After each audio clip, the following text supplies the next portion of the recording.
மாணவர்கள் அனைவருக்கும் வணக்கம். இந்த வீடியோல பாத்தீங்கன்னா 10th ஸ்டாண்டர்ட் 2024ல சோஷியல் சயின்ஸ் எக்ஸாம் எழுத போற மாணவர்களுக்கு ஒரு முக்கியமான ஒரு கொஸ்டின் பேப்பர் தான் இது. ஸோ அவங்க கொஸ்டின் பேப்பர் அனலைஸ் பண்றது லாஸ்ட் டே அப்படின்றது ரொம்ப இம்பார்ட்டன்ட். லாஸ்ட் டேல கொஸ்டின் பேப்பர் அனலைஸ் பண்ணிட்டு போனா அதுல இருந்து கொஸ்டின்ஸ் கேட்கறதுக்கு வாய்ப்புகள் இருக்கு. ஸோ அதனால சூஸ் ஃபில்அப் எல்லாமே நம்ம அனலைஸ் பண்ணி பார்த்துக்கிட்டு இருக்கோம். நிறைய கொஸ்டின் பேப்பர்ஸ் இது வரைக்கும் நம்ம 5 கொஸ்டின் பேப்பர்ஸ் பார்த்துருக்கோம். அது எல்லாத்தையும் பாருங்க. ப்ரீவியஸ் கொஸ்டின் பேப்பர் தான். நீங்க உங்ககிட்ட அதாவது previous year question papers plus revision question papers பார்த்தாலே உங்களால அதுல இருந்து ஷஃபில் பண்ணி கேட்கறதுக்கு வாய்ப்புகள் நிறையவே இருக்கு. கிட்டத்தட்ட 70% வந்து அதுல இருந்து கேட்பாங்க. நிறைய ரிப்பீட்டட் கொஸ்டின்ஸ் தான் கேட்டுட்டு இருப்பாங்க. நீங்க கொஸ்டின் பேப்பர்ஸ்ல இருக்கிற கொஸ்டின்ஸை படிச்சாலுமே உங்களால 80 மார்க்ஸ் சாலிடா ஸ்கோர் பண்ணலாம். அந்த அளவுக்கு தான் அந்த அனாலிசிஸ் அப்படின்றத பண்ணிக்கிட்டு இருக்கோம். ஸோ இந்த கொஸ்டின் பேப்பரோட வீடியோஸ் இதுக்கு முன்னாடி நம்ம போட்ட வீடியோஸோட லிங்க் நான் கொடுத்துருக்கிறேன். அதை நான் பார்க்காதவங்க அந்த லிங்க் கிளிக் பண்ணி பாருங்க. நம்ம சேனலை புதுசா பாக்குறீங்கன்னா நம்ம சேனலை சப்ஸ்கிரைப் பண்ணுங்க. ஆஃப்டர் த 10th எக்ஸாம் முடிஞ்சு நம்ம கரியர் கைடன்ஸ் ப்ரோக்ராம் போட போறோம். 11th and 12th அதாவது 11th வந்து எந்த குரூப் எடுத்தா நல்லது, நம்ம ஃபியூச்சருக்கு எது ஹெல்ப் பண்ணும் அப்படின்றது எல்லாமே நாங்க போட போறோம். ஸோ நீங்க தொடர்ந்து நம்ம சேனலை பார்க்கணும். வெறுமனே கொஸ்டின் பேப்பர் மட்டும் கிடையாது, நிறைய நோட்ஸ் மெட்டீரியல்ஸ் கிளாஸஸுமே இதுக்கப்புறம் வர வீடியோஸ்ல நாங்க எடுத்து போட போறோம். நம்ம சேனல் உங்களுக்கு ரொம்பவே யூஸ்ஃபுல்லா இருக்கும். இப்பதான் 10th படிக்கிற மாணவர்களா இருந்தீங்கன்னா 2 வருஷம் 11th and 12th வந்து நீங்க நல்லா ஸ்கோர் பண்றதுக்கு நாங்க ரொம்பவே ஹெல்ப் பண்ணுவோம். ஸோ நம்ம சேனலை தொடர்ந்து பாருங்க. அண்ட் இந்த வீடியோ பிடிச்சிருந்துச்சு நண்பர்களுக்கு ஷேர் பண்ணி ஒரு லைக் தட்டி விடுங்க. அண்ட் நம்ம சூஸ் பாத்தீங்கன்னா ஃபர்ஸ்ட் நமக்கு தெரியும் 14 சூஸ் வந்து கேட்பாங்க அண்ட் 5 வந்து ஃபில்அப் கேட்பாங்க. இது மட்டும் நம்ம பார்த்துட்டு மற்றது எல்லாமே 2 மார்க்ஸ் 5 மார்க்ஸ் என்னென்ன கொடுத்துருக்காங்கன்றதை நம்ம பார்த்துக்கலாம். அண்ட் 14 சூஸ்ல ஃபர்ஸ்ட் ஒன் பாத்தீங்கன்னா where did Ethiopian army defeated Italian army. So இது வந்து புக் பேக்ல இருக்குதான்னு தெரியல. புக் பேக்ல இருக்குது அப்படின்னா நீங்க கமெண்ட்ல தெரியப்படுத்துங்க. அண்ட் இன்னொரு முக்கியமான விஷயம், யார் யாரெல்லாம் நல்லா படிச்சிருக்கீங்க, எந்த அளவுக்கு படிச்சிருக்கீங்க அப்படின்றது நீங்க கமெண்ட்ல தெரியப்படுத்துங்க. இல்ல சார் எனக்கு இன்னும் படிக்கல, நான் இப்போதான் ஸ்டார்ட் பண்ண போறேன்னா அதுக்கேற்ற மாதிரி வீடியோஸும் நம்ம போட்டிருக்கோம். ஸோ நீங்களும் கமெண்ட்ல தெரியப்படுத்துங்க. உங்களுக்கு அந்த லிங்க் நான் ஷேர் பண்றேன். சரிங்களா? அண்ட் ஃபர்ஸ்ட் ஒனுக்கான ஆன்சர் பாத்தீங்கன்னா அடோவா தான் ஃபர்ஸ்ட் ஒனுக்கான ஆன்சர்.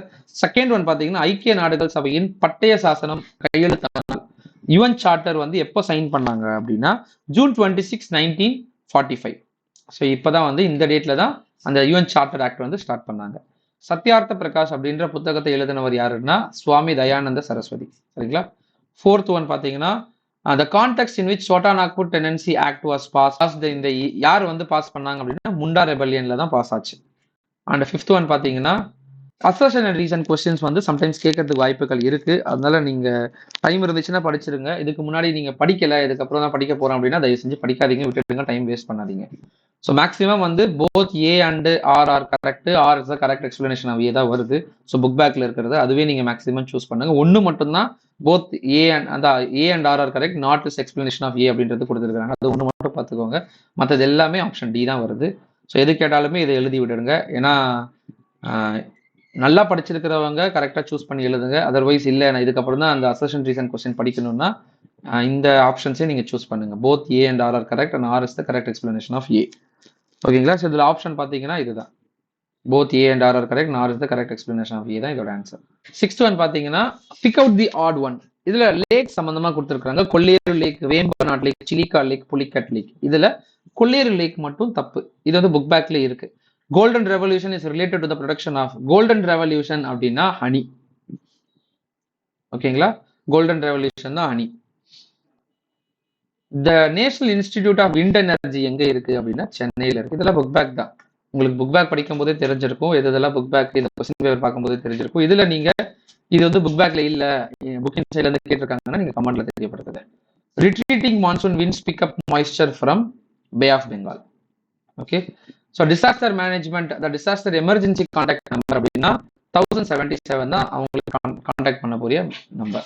11th ஒன் பாத்தீங்கன்னா heart and soul of constitution. Doctor Ambedkar எதை சொல்றாருன்னா ரைட் டு கான்ஸ்டியூஷனல் ரெமிடிஸை சொல்லுவார். அரசியலமைப்புக்கு உட்பட்ட தீர்வு காணும் உரிமை அப்படின்றது heart and soul of Indian constitution. இந்த ஜெய்பீம் படத்துல எல்லாம் பண்ணியிருப்பாங்க பாத்தீங்களா, ஒரு மனு கொடுத்திருப்பாங்க ஹேபஸ் கார்பஸ். இது எல்லாமே இந்த ரைட் டு கான்ஸ்டியூஷனல் ரெமிடிஸ்ல தான் வரும். ஓகே. அண்ட் 12th ஒன் பாத்தீங்கன்னா who true up the borders for newly independent Pakistan. So பாகிஸ்தானுக்கு இந்தியாவுக்கும் நம்ம பார்டர்ஸ் வந்து செட் பண்ணது யாருன்னா சர் சிரில் ராட்க்ளிஃப் அப்படின்றவர் தான் வந்து இந்த நியூலி இண்டிபெண்டன்ட் பாகிஸ்தானுக்கும் இந்தியாவுக்கும் பார்டர்ஸ் வந்து செட் பண்ணது. ஸோ அதான் இந்தியாவுக்கும் பாகிஸ்தான் பார்டர்ஸுக்கும் இருக்கிற அந்த பார்டர் பேர் பார்த்தீங்கன்னா ராட்கிளிஃப் லைன்னு சொல்லுவாங்க. அவர் பேரு தான் அந்த பார்டருக்கு வச்சிருப்பாங்க. 13th ஒன் பார்த்தீங்கன்னா better economy introduce rapid development of dash capital market தான் answer. Okay. So and 14th one பார்த்தீங்கன்னா which one is the correct, அதாவது சரியில்லாததை தேர்ந்தெடுக்கணும், இன்கரெக்ட் ஸ்டேட்மெண்ட் தேர்ந்தெடுக்கணும். இதுல ஆப்ஷன் பார்த்தீங்கன்னா ஆப்ஷன் 4 மட்டும் தான் இன்கரெக்ட். ஆப்ஷன் 4 என்னது, இந்த tax rate is low more black money is generated அப்படின்றது தப்பு. ஓகே. அண்ட் ஃபில்அப் இந்த 2 மார்க்ஸ்ல பாத்தீங்கன்னா என்னென்ன கொடுத்துருக்காங்கன்னு global influence of Russian revolution கொடுத்துருக்காங்க. And Pearl Harbor incident second lesson வந்து கேட்டிருக்காங்க. சுவாமி விவேகானந்த ஆக்டிவிஸ்ட் ஐடியாலஜிஸ்ட் கேட்டிருக்காங்க. Peace and surprising in British India classified. Tiruppur குமரனோட வீரமரணம் இது புக் பேக்ல இருக்குதான்னு தெரியல. இல்ல அப்படின்னா பேஜ் நம்பர் கமெண்ட்ல மென்ஷன் பண்ணுங்க, அவங்க படிச்சுக்கிட்டோம் மற்றவங்க. First of monsoon book back தான். மிக்சட் ஃபார்மிங் புக் பேக் தான். கம்யூனிகேஷன் அப்படின்றதும் புக் பேக் தான். டைப்ஸ் அப்படின்றதும் அதுவும் புக் பேக்ல இருக்கு. Mangroves or coastal zone management இது புக் பேக்ல இல்ல. President of India elected by whom இதுவுமே புக் பேக் தான். ஃபார்மேஷன் ஆஃப் பிரிக்ஸ் எதனால உருவாக்குனாங்க, பிரிக்ஸ் கண்ட்ரி பத்தி எழுதினாலே 2 மார்க் கொடுத்துருவாங்க. செக்டார்ஸ் தட் கான்ட்ரிபியூட் ஜிடிபி இதுவுமே புக் பேக் தான். Progressive track book back. Main objectives of Indian foreign policy. Okay. So இதெல்லாம் புக் பேக் வந்திருக்குன்றத மென்ஷன் பண்ணிருக்கேன், நீங்க பாருங்க. அண்ட் ஃபில்அப் பாத்தீங்கன்னா Latin America protested dash of the USA na government of the USA. The trees of alpine forest are called coniferous trees. Alpine forestல இருக்கிற trees வந்து coniferous trees ன்னு சொல்லுவாங்க. The difference between value of export and import is called balance of trade. Okay. India conducted first nuclear test at Pokhran. Dash Foundation from USA introduced high yielding varieties in India na Ford Foundation. So இதுவுமே நிறைய தடவை கேட்டிருக்காங்க. அந்த question பேப்பர்ஸை revise பண்ணுங்க. இந்த question பேப்பரோட PDF நான் டிஸ்கிரிப்ஷன்ல கொடுக்குறேன், நீங்க டவுன்லோட் பண்ணி பாருங்க. ஏதாவது தகவல் வேணும் நீங்க தெரியப்படுத்துங்க. அந்த முக்கியமா மற்ற 5 மார்க்ஸ் பார்த்தீங்கன்னா வேலு நாச்சியாரோட பத்தி எழுத சொல்லியிருக்காங்க. வேலு நாச்சியார் புக் பேக்ல இல்ல. அதுக்கு பதிலாக ட்ராஜடிக் ஃபால் ஆஃப் சிவகங்கைன்னு கொடுத்துருப்பாங்க. அதை நீங்க வேலு நாச்சியார் சம்பந்தமா எழுதலாம். And main cause of first world war நிறைய தடவை கேட்டிருக்காங்க. இதை நல்லா படிச்சுக்கோங்க. நான் கொடுத்துருக்கிற 5 மார்க்ஸ் எல்லாமே இதுக்கு முன்னாடி நான் வீடியோஸ் போட்டிருக்கிறேன். அது எல்லாமே லிங்க்ல நான் கொடுக்குறேன், நீங்க ஓப்பன் பண்ணி பாருங்க. இதுக்கு அதுல ஏதாவது மிஸ் பண்ணிருக்கீங்கன்னா நீங்க படிச்சிருங்க. ஏன்னா சோசியல்ல சென்டம் எடுக்கிறது ரொம்ப ஈஸி. நம்ம லிட்டில் ஹார்ட் ஒர்க் போட்டா நம்ம அந்த சென்டம் எடுத்துடலாம். அண்ட் 70-80 எடுக்கிறதெல்லாம் ஆவரேஜ் ஸ்டூடெண்ட்ஸ் ரொம்ப ஈஸியாக எடுத்துடுவாங்க. ஸோ மென்ஷன் பண்ணியிருக்கிற 2 மார்க்கு 5 மார்க்கு அண்ட் 8 மார்க்ஸ்ல என்னென்ன மென்ஷன் பண்ணியிருக்கிறேன் எல்லாமே நீங்க பார்த்துக்கோங்க. அந்த ஃபைனல் டிப் என்னன்னா மேப்பு டைம் லைனு 1 மார்க்ஸ்ல மட்டும் நீங்க மேக்ஸிமம் ஸ்கோர் பண்ணிட்டீங்கன்னா நீங்க ஈஸியா 90+ ஸ்கோர் பண்ணிடலாம். ஏன்னா அவங்க அதை தான் எதிர்பார்ப்பாங்க. மேப்ல நல்லா ஸ்கோர் பண்ணணும், டைம் லைன் நல்லா கரெக்டாக போடணும், ஸ்கேல் வரைஞ்சு கரெக்டாக யூனிட்ஸ் எழுதுங்க. என்னென்னு சொல்லிட்டு இயர் தனித்தனியாக மென்ஷன் பண்ணுங்க. சேர்த்து எழுதாதீங்க, கொஞ்சம் ஸ்பேஸ் விட்டு எழுத பாருங்க.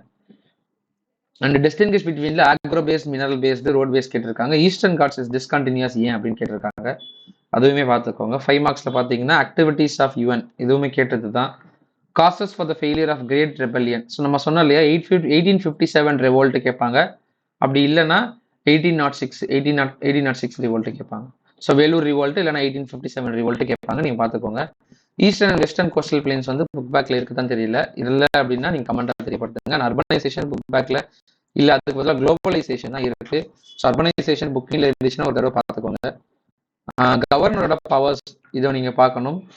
அண்ட் இதுவுமே புக் பேக்ல இல்லை. குளோபலைசேஷன் வந்து இங்க கொடுத்துருக்காங்க, இது book back. Important objectives of India's agricultural policy வந்து புக் பேக் தான். அண்ட் இது எல்லாமே 5 மார்க்கு. நம்ம கொடுத்த மேக்ஸிமம் 5 மார்க்ஸ் வந்து இந்த கொஸ்டின் பேப்பர்லேயே கேட்டிருக்காங்க. ஸோ நீங்க பாருங்க. அண்ட் தென் 8 மார்க்ஸ்ல பாத்தீங்கன்னா 8 மார்க்ஸ்ல Gandhiji early satyagrahas in India and other outcome.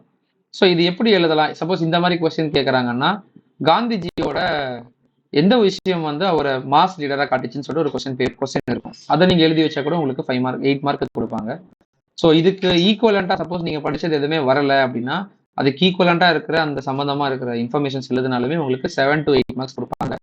So ஆனால் எழுதணும், எழுதி கரெக்டாக ப்ரெசென்ட் பண்ணாதான் உங்களுக்கு அந்த மார்க் கிடைக்கும். அதை பார்த்துக்கோங்க. ஏன்னா 8 மார்க்ஸ்ல புக்கிங்ல இருந்து கேட்கறதுக்கு வாய்ப்புகள் இருக்கு.